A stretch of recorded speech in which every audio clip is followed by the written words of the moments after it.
নমস্কার, আমি প্রবীর। আজ আবারও আমরা চলে এসেছি ষষ্ঠ শ্রেণীর গণিত প্রভা। এই পর্বে আজ আমরা তুলে ধরব তথ্য সাজানো ও বিচার। নিজে করি 13.1।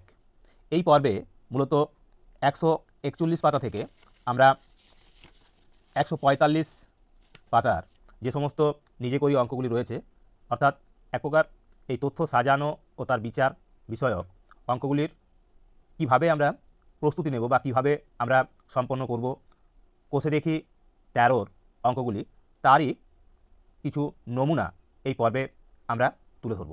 এটি আমাদের এই তথ্য সাজানো ও বিচার, এটি প্রথম পর্ব। তো সেই কারণে বলবো, সমস্ত ভিডিওটি দেখার জন্য আমি আমার সকল ভিউয়ার্স তথা সচেতন অভিভাবক এবং সকল প্রিয় ছাত্রছাত্রীদের বলবো এই সমস্ত ভিডিওটি দেখার জন্য। আর সেই সঙ্গে সঙ্গে বলবো অবশ্যই লাইক, কমেন্ট এবং শেয়ারের মধ্য দিয়ে ভিডিওটিকে আরও অন্যান্য বন্ধুবান্ধবদের মধ্যে ছড়িয়ে দেওয়ার জন্য। আর যারা নতুন এই চ্যানেলটি অর্থাৎ এই ত্রিনেত্র চ্যানেলটি দেখছো, তাদের কাছে আমাদের বিশেষ আবেদন, অবশ্যই চ্যানেলটিকে সাবস্ক্রাইব করে রাখো। তো চলো আজ আমরা শুরু করছি নিজে করি 13.1 বা 13.1-এর নিজে করির যে অঙ্কগুলি এবং সাথে সাথে নমুনা যে অংশগুলি রয়েছে 141 পাতা থেকে 145 পাতা।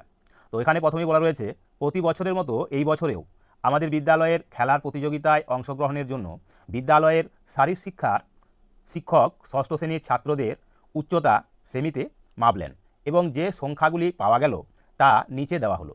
তিনি এগুলি পেয়েছেন 122, 124, 123, 122, 122 এরূপে। এই যে মানগুলি দেওয়া রয়েছে সেগুলি হলো ছাত্রদের মাপার পরে তাদের উচ্চতা এখানে মাপা আছে। এরূপে আমরা যদি দেখি, এখানে চাওয়া হয়েছে সবচেয়ে কম উচ্চতার ড্যাশ সেমি এবং সবচেয়ে বেশি উচ্চতা কত সেটা আমাদের এখানে উল্লেখ করতে হবে।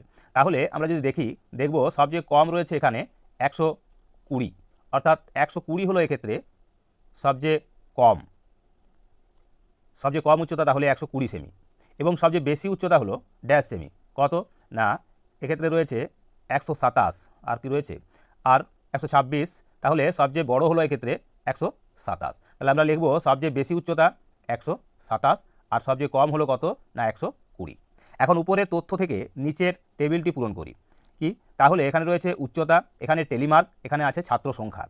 এখানে আমরা উচ্চতা সমান সমান কত ছোট থেকে আমরা লিখে যাব, অর্থাৎ 120 সেমি উচ্চতা বিশিষ্ট এখানে কজন আছে 120, 120, 120, 120 একটি, আর এখানে আছে একজন, মোট দুজন। তাহলে মোট দুজন ছাত্র আছে যাদের উচ্চতা 120 সেমি। তাহলে এক্ষেত্রে আমরা লিখব কি না, এখানে টেলিমার্কে দুটো দাগ দেব, দুটো দাগ। এবার 121 এখানে কবার আছে 121 এই স্তম্ভে নেই, এই স্তম্ভে তো নেই, এখানে আছে একটা, এখানে নেই, এখানে আছে একটা, তাহলে দুটো, আর এখানে নেই, তাহলে দুটো আছে, দুটো টেলিমার্ক দেওয়া আছে। এবার 121-এর পরে আছে 122, আমরা লিখব 122 আছে একটা, দুটো, তিনটে, চারটে, পাঁচটা, ছটা, সাতটা, এখানে আছে 7 জন ছাত্রের 122। তাহলে 7 আমরা কিভাবে দাগ দেব, প্রথমে আমরা 4টে দাগ দেব, একটা, দুটো, তিনটে, চারটে, তারপর এটা কেটে দেবো, তার মানে হলো 5টা দাগ, 5টা আর দুটো আলাদাভাবে দেবো, তাহলে হলো কত না 7টা, 5 আর 2 হলো 7, এই 7টা দাগ। এখন 122-এর পরে আছে 123 কটা আছে, একটা, দুটো, তিনটে, চারটে, পাঁচটা, এই 5টা আছে, তাহলে 123 আছে এখানে 5 জন ছাত্র, তাহলে আমরা লিখবো এইভাবে 5টা, টেলিমার্কের ঘরে লিখবো 4টে দাগ দিয়ে কেটে দেবো, তার মানে হলো 5টা দাগ, 5টা টেলিমার্কে 5টি দাগ। এবার 124-এ কটা রয়েছে না, এক্ষেত্রে আছে একটা, দুটো, তিনটে, চারটে, 5টা, এক্ষেত্রেও আছে 5টা, তাই এখানে লিখবো 5, আর টেলিমার্কের ঘরে লিখবো 5টা দাগ, অর্থাৎ 4টে দাগ দিয়ে কেটে নেব, তার মানে হলো 5টা দাগ। এইভাবে আমরা টেলিমার্কের ঘর বা যে টেবিল তা পূরণ করব। এবার আছে 125 সেমি, 125 সেমি উচ্চতা বিশিষ্ট ছাত্রের সংখ্যা হলো কত না, এখানে আছে একজন, এখানে আছে একজন, দুজন, এখানে আছে একজন, 3জন, এখানে আছে একজন, 4জন, এখানে আছে একজন, 5জন, এখানেও আছে মোট 5জন। তাহলে এখানেও আমরা 5টা দাগ দেব টেলিমার্কের ঘর, এক্ষেত্রেও বা টেলিমার্কের যে টেবিল তা পূরণ হয়ে গেল। এবার রয়েছে 126, এটা সম্পূর্ণ করে দেওয়া আছে। এবার আমরা সবচেয়ে বেশি উচ্চতা বিশিষ্ট ছাত্রের উচ্চতা হলো 127, সেই 127 উচ্চতার কতজন রয়েছে ছাত্র এক্ষেত্রে? না, এক্ষেত্রে রয়েছে, এই লাইনে নেই, এই লাইনে আছে একটা, এখানে নেই, এখানেও নেই, এখানেও নেই, এখানেও নেই, তাহলে এক্ষেত্রে একটা আছে, তাই আমরা এখানে লিখব 1, সংখ্যায় লিখব 1, আর এখানে টেলিমার্কের টেবিলে একটা দাগ দেব। এইভাবে আমরা আমাদের এই টেলিমার্ক, ছাত্র সংখ্যা এবং উচ্চতাকে আমরা তথ্য দিয়ে সাজিয়ে নিলাম। এখন আমরা দেখে নেব যে মোট ছাত্র সংখ্যা কত হলো। তাহলে 2 আর 2 4, 7 4 11, 11 আর 5 হলো 16, 16 আর 5 হলো 21, 21 আর 5 হলো 26, 26 আর 3 হলো 29, আর 30। এখন এখানে যে তথ্যগুলো দেওয়া ছিল তাতে কতজনের ছাত্রের উচ্চতা দেওয়া ছিল? 1 2 3 4 5 6 7 8 9 10 11 12 13 14 15 16 17 18 19 20 21 22 23 24 25 26 27 28 29 30। তার মানে আমাদের এই টেলিমার্কের যে তথ্য থেকে নিচে টেবিলের পূরণ তা আমরা সম্পন্ন করে দিলাম। অর্থাৎ আমাদের এই 141 পাতা যে নমুনা বা নিজে করি 13.1 অধ্যায় 13 এর তথ্য সাজানোর বিচার তা আমরা মূলত সম্পন্ন করে দিলাম। এবার আমরা চলে যাব আমাদের 142 পাতায়। তো 142 পাতায় কী দেওয়া রয়েছে? না, এক্ষেত্রে দেওয়া রয়েছে, এক্ষেত্রে বলা আছে চুনাভাটির মোড়ে আসলাম চাচার সাইকেলের দোকান, এবছরের প্রথম 6 মাসে কতগুলি সাইকেল বিক্রি হলো তার তথ্য আমি জোগাড় করেছি। তো দেখা যাচ্ছে এখানে মাস জানুয়ারি, ফেব্রুয়ারি, মার্চ, এপ্রিল, মে, জুন তার তথ্য দেওয়া আছে। কোন মাসে কত সাইকেল বিক্রি হয়েছে? বিক্রি করা সাইকেলের সংখ্যা জানুয়ারিতে 26টি, ফেব্রুয়ারিতে 24টি, মার্চে 30টি, এপ্রিলে 12টি, মে মাসে 28টি, জুন মাসে 25টি। আমি আমার তথ্য থেকে চিত্রলেখ তৈরি করার চেষ্টা করি। তার মানে এখানে কিভাবে চিত্রলেখ তৈরি করব সেটা তুলে ধরা হয়েছে। এখানে একটা গোল এবং তার ভিতরে একটা ফুটকি দেওয়া আছে, এর মধ্য দিয়ে বোঝানো হচ্ছে 3টি সাইকেল। তো এইরূপে এখানে জানুয়ারি মাসের মোট সাইকেল ছিল কত? 26। তাহলে এরূপে 3 8 24, অর্থাৎ 8টা থাকবে সম্পন্ন, 1 2 3 4 5 6 7 8টা, এবং একটার অর্ধেক। ঠিক একই রকমভাবে এখানে ফেব্রুয়ারি মাসে 24, তার মানে আমাদের এরকম গোলাকৃতির যে চিহ্ন আমরা ব্যবহার করছি সেখানে 3 8 24, অর্থাৎ 8টা। ফেব্রুয়ারিতে 8টা, 1 2 3 4 5 6 7 8টা, অর্থাৎ এই 8টার মধ্য দিয়েই কিন্তু আমরা 24টা সাইকেলকে চিহ্নিত করতে পারি। ঠিক একই রকমভাবে মার্চ মাসের ক্ষেত্রে দেখানো হয়েছে কটা? না, 1 2 3 4 5 6 7 8 9 10টা, 10 3 তার মানে 30টা সাইকেল। মার্চ মাসে ছিল 30টা সাইকেল বিক্রি। এখন এপ্রিল মাস, এপ্রিল মাসে কি বলছে? এপ্রিল মাসে রয়েছে 1 2 3 4টে, মানে 4 3 12টা, এপ্রিল মাসে 12টা। এবং মে মাসে রয়েছে 1 2 3 4 5 6 7 8 9টা, 9টা সম্পূর্ণ এবং একটা অর্ধ সম্পূর্ণ। তাহলে এই সম্পূর্ণ যে রয়েছে তাহলে 9টা, 9 3 27, আর তার সঙ্গে রয়েছে একটা অর্ধ, অর্থাৎ 28টাকে এইভাবে দেখানো হয়েছে। জুন মাসের ক্ষেত্রে 25টা, অর্থাৎ 8টা সম্পূর্ণ এবং একটা অর্ধ সম্পূর্ণ। তো এই চিত্রলেখ তৈরি করতে অনেক বেশি সময় লাগে। আরও তাড়াতাড়ি কিভাবে ছবি তৈরি করলে সহজে সেই ছবি দেখে বিভিন্ন তথ্য জানা যাবে ও তুলনা করা যাবে তা খুঁজি।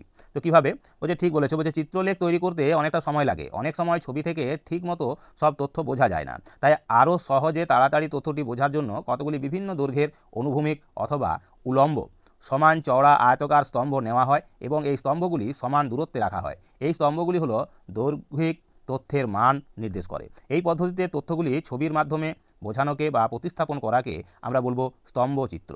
তাহলে এই ছবির মাধ্যমে আমরা, অর্থাৎ স্তম্ভচিত্র বা স্তম্ভলেখ বলা হয়, তার মাধ্যমে আমরা এই পর্বের অংশটাতে তুলে ধরবো যে কীভাবে এই 143, 44 এবং 45 পাতায় কিভাবে আমরা অনুশীলন করব এবং তা পরবর্তী ক্ষেত্রে কোষে দেখিতে আমরা তুলে ধরব সম্পূর্ণরূপে।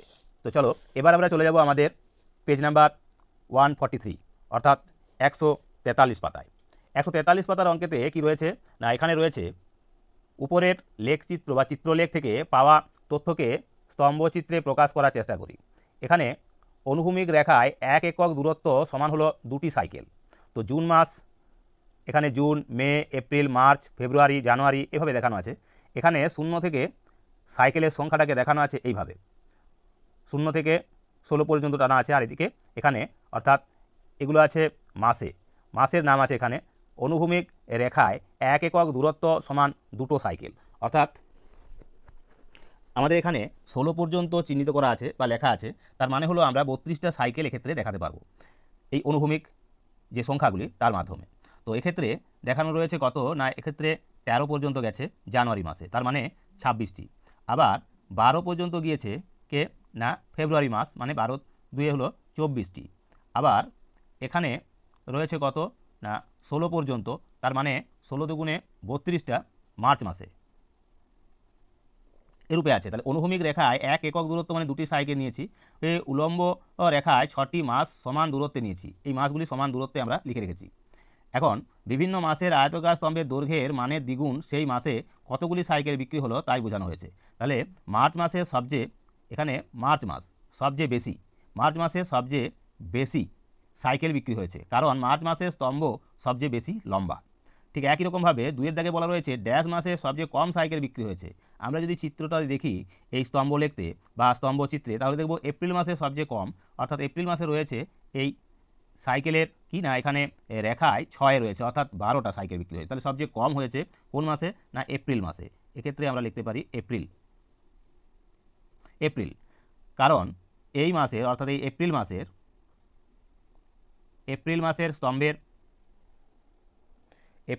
স্তম্ভের দৈর্ঘ্য ও জানুয়ারি দৈর্ঘ্য সবচেয়ে কম, দৈর্ঘ্যের মাঝে আছে, তাই ড্যাশ মাস সাইকেল বিক্রির সংখ্যা মার্চ মাস ও জানুয়ারি মাসের মাঝে আছে। তাহলে মার্চ মাস ও জানুয়ারি মাসের মাঝে রয়েছে মার্চ মাস, এবং এই জানুয়ারি মাসের মাঝে রয়েছে কে না ফেব্রুয়ারি মাস। এখানে লিখব আমরা কি না 3 নম্বর স্তম্ভ চিত্র থেকে দেখছি, এখানে রয়েছে ফেব্রুয়ারি মাসের স্তম্ভের দৈর্ঘ্য মার্চ মাসের স্তম্ভের দৈর্ঘ্য ও জানুয়ারি মাসের স্তম্ভের দৈর্ঘ্যের মাঝে আছে, তাই ড্যাশ মাসের সাইকেল বিক্রির সংখ্যা মার্চ মাস ও জানুয়ারি মাসের মাঝে আছে। তাই ড্যাশ মাসের সাইকেল বিক্রি অর্থাৎ ফেব্রুয়ারি মাসে সাইকেল বিক্রির সংখ্যা মার্চ মাস ও জানুয়ারি মাসের মাঝে আছে। এখন 4 দাগে বলছে আবার দেখছি ড্যাশ মাসের স্তম্ভের দৈর্ঘ্য এপ্রিল মাসের স্তম্ভের দৈর্ঘ্য ও জুন মাসের স্তম্ভের দৈর্ঘ্যের মাঝে আছে। তার মানে এখানে জুন আর এপ্রিল, এই জুন এবং এপ্রিল মাসের মাঝে রয়েছে কে না মে মাস।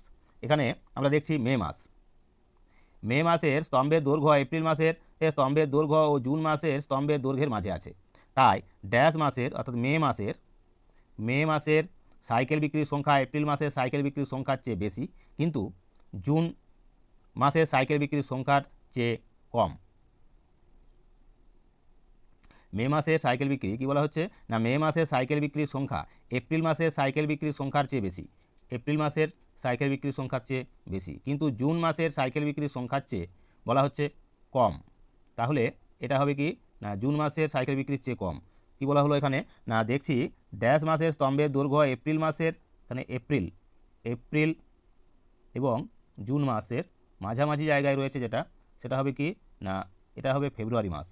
এখানে হবে সাইকেল বিক্রির সংখ্যা এপ্রিল মাসে সাইকেল বিক্রির সংখ্যার চেয়ে বেশি, কিন্তু জুন মাসে সাইকেল বিক্রির সংখ্যার চেয়ে কম।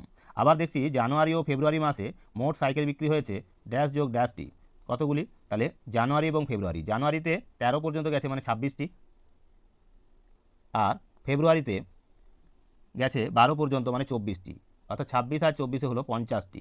তাহলে এই জানুয়ারি এবং ফেব্রুয়ারি মাসে মোট সাইকেল বিক্রি হয়েছে 50টি। তো এরকমভাবেই আমরা আমাদের এই স্তম্ভলেখ বা স্তম্ভচিত্রের সমাধান করব। তো এবার আমরা চলে যাব আমাদের 144 পাতায়।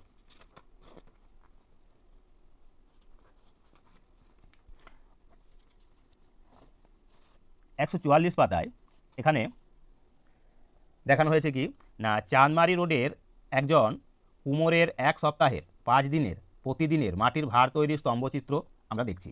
এক্ষেত্রে এখানে দেওয়া আছে বারগুলি সোম, মঙ্গল, বুধ, বৃহস্পতি, শুক্র, এইভাবে 5টা দিন তুলে ধরা হয়েছে। আর ঠিক একই রকমভাবে আমাদের এখানে এই স্তম্ভতে বা উলম্ব রেখায় তুলে ধরা হয়েছে কি না মাটির ভারের সংখ্যা 0, 50, 100, 150, 200, 250, 300, 350, 400, 450, 500 এরূপে দেখানো হয়েছে মাটির ভারের সংখ্যাকে। আমি স্তম্ভচিত্র থেকে উত্তর খোঁজার চেষ্টা করি। এখানে এই স্তম্ভচিত্র দেখব কি রয়েছে না উলম্ব রেখায় একটি ঘর সমান সমান 50টি মাটির ভার, একটি ঘর সমান আমরা 50টি মাটির ভার পাবো। তাহলে সবচেয়ে বেশি মাটির ভার তৈরি হয়েছে সোমবারে, এখানে এটা হলো সোমবার, এখানে অর্থাৎ এই 500 ঘর পর্যন্ত গিয়েছে। তাহলে 500 ঘর পর্যন্ত গিয়েছে, তাই কি বলবো এখানে, কারণ ওই দিনের স্তম্ভের দৈর্ঘ্য সবচেয়ে বড়। আবার 2-এর দাগে যদি দেখি তাহলে দেখব কি সবচেয়ে কম মাটির ভার তৈরি হয়েছে কোন বারে, না বুধবারে। এখানে লিখব বুধবার, কারণ ওই দিনের স্তম্ভের দৈর্ঘ্য সবচেয়ে ছোট। এই স্তম্ভের অর্থাৎ 3-এর দাগে বলা হয়েছে এই স্তম্ভের চিত্রে 4 ঘর সমান ড্যাশটি মাটির ভার। 4 ঘর সমান কী হবে, এখানে 4 ঘর, এই স্তম্ভের 4 ঘর, তাহলে 4 ঘর সমান কি, 1 ঘর সমান 50টি মাটির ভার, তাই 4 ঘর সমান 4 5 20 মানে 200টি মাটির ভার। স্তম্ভচিত্র থেকে দেখছি শুক্রবার মাটির ভার তৈরি হয়েছিল ড্যাশটি। শুক্রবার এই জায়গায় রয়েছে, অর্থাৎ এখানে গেছে। কতগুলি মাটির ভার তৈরি হয়েছে, না এক্ষেত্রে তৈরি হয়েছিল 450টি। কিন্তু বৃহস্পতিবার তৈরি হয়েছিল ড্যাশটি মাটির হাঁড়ি। কতগুলো, বৃহস্পতিবারে তৈরি হয়েছিল এক্ষেত্রে 300টি মাটির হাঁড়ি। এক্ষেত্রে তৈরি হয়েছিল 300টি মাটির ভার বা হাঁড়ি ভার এখানে। তাই শুক্রবারে বৃহস্পতিবারের থেকে বেশি তৈরি হয়েছিল কটি, না এক্ষেত্রে আমরা লিখব 450 বা 450 বিয়োগ 300 সমান 150টি বেশি মাটির ভার তৈরি হয়েছিল শুক্রবার দিন। এবার 5-এর দাগে বলা হয়েছে সোমবার মাটির ভার তৈরি হয়েছিল ড্যাশটি। সোমবার কত তৈরি হয়েছিল, না 500টি। মঙ্গলবার তৈরি হয়েছিল কটি, না মঙ্গলবার তৈরি হয়েছিল 400টি মাটির ভার তৈরি হয়েছিল। তাই সোমবার থেকে মঙ্গলবার এক্ষেত্রে 500 বিয়োগ 400 সমান হবে 100টি মাটির ভার কম তৈরি হয়েছিল। তো এই রূপেই আমরা আমাদের এই পর্বটিকে সাজিয়েছি, অর্থাৎ তথ্য সাজানো ও বিচার যে আমরা প্রস্তুতি তা এই পর্বে তুলে ধরবো এবং আগামী পর্বে কোষে দেখি অঙ্কগুলির সমাধান করব। তো এবার আমরা চলে যাব 145 পাতায়। তাই বলবো সম্পূর্ণ ভিডিওটা দেখো, তাহলে আগামী দিনে এই পর্বের বা এই কোষে দেখি 13-র অঙ্কগুলি করতে কোনো সমস্যা হবে না। তো এবার আমরা চলে এসেছি 145 পাতায়। 145 পাতায় রয়েছে নিজে তথ্য থেকে স্তম্ভচিত্র তৈরি করার চেষ্টা করি।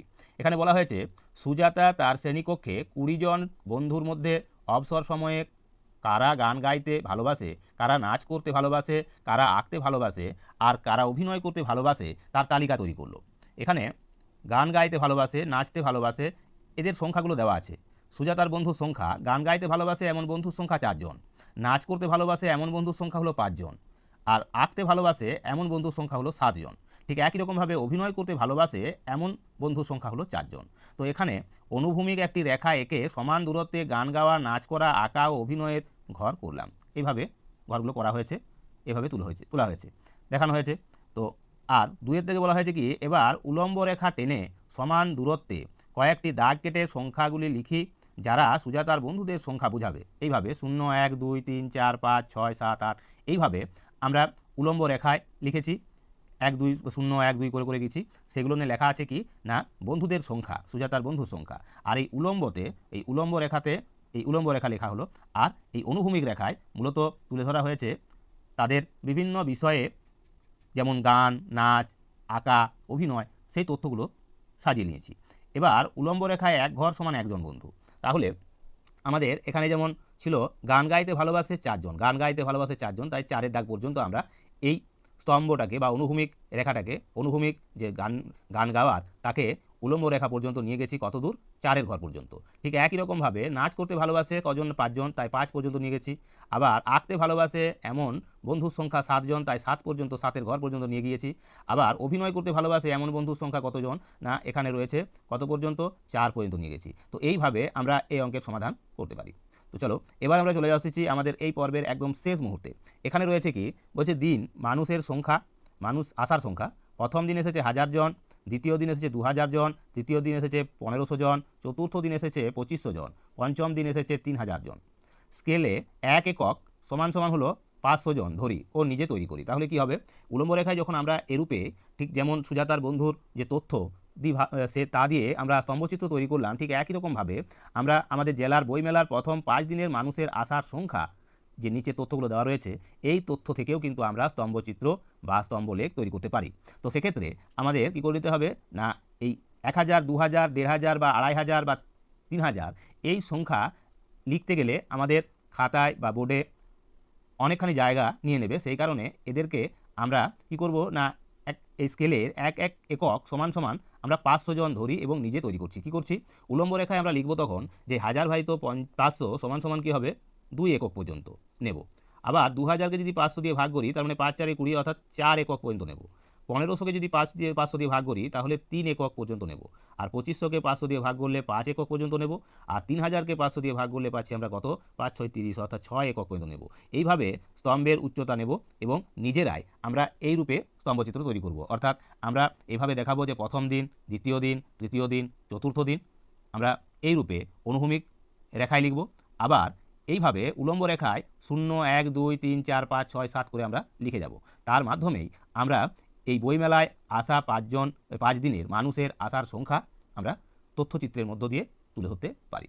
তো এই পর্বখানি আমরা এখানেই শেষ করব। তার আগে আবারও আমি আমার সকল ভিউয়ার্স তথা ছাত্রছাত্রী এবং সেই সঙ্গে সচেতন অভিভাবকদের বলবো অবশ্যই সম্পূর্ণ ভিডিওটা দেখার জন্য সকলকে অসংখ্য ধন্যবাদ এবং সেই সঙ্গে সঙ্গে জানাই যে এই ভিডিওটি লাইক, কমেন্ট এবং শেয়ার করে অন্যান্য বন্ধুবান্ধবদের মধ্যে ছড়িয়ে দেওয়ার জন্য।